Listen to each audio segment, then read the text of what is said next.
తెలుగు వారి #1 choice Telugu matrimony. Bihar assembly ఎన్నికల్లో కాంగ్రెస్ వివాదాస్పద ప్రచారం చేసింది. 5 లక్షల మహిళలకు శానిటరీ ప్యాడ్ల పంపకం చేసింది. ఈ శానిటరీ ప్యాడ్లపై రాహుల్ గాంధీ బొమ్మను ముద్రించారు.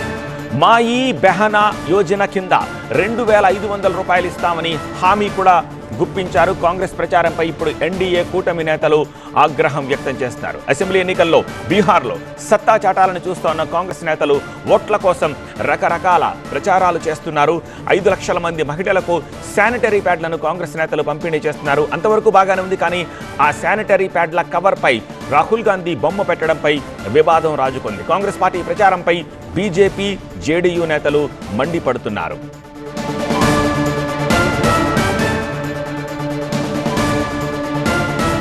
శానిటరీ ప్యాడ్ల కవర్పై రాహుల్ గాంధీ బొమ్మతో మాయి బెహనా యోజన కింద 2,500 రూపాయలు ఇస్తామని మహిళలకు హామీ ఇస్తున్నారు. ఇప్పటికే గ్రామీణ ప్రాంతాల్లో కాంగ్రెస్ ఈ ప్రచారాన్ని చేపట్టింది. గ్యారంటీల పేరుతో తాము అధికారంలోకి వచ్చిన రాష్ట్రాల్లో కాంగ్రెస్ నేతలు హామీలను అమలు చేయట్లేదని బీహార్ బీజేపీ నేతలు మండిపడుతున్నారు. శానిటరీ ప్యాడ్లపై రాహుల్ గాంధీ బొమ్మ ముమ్మాటికి మహిళలను అవమానించడమేనని అన్నారు.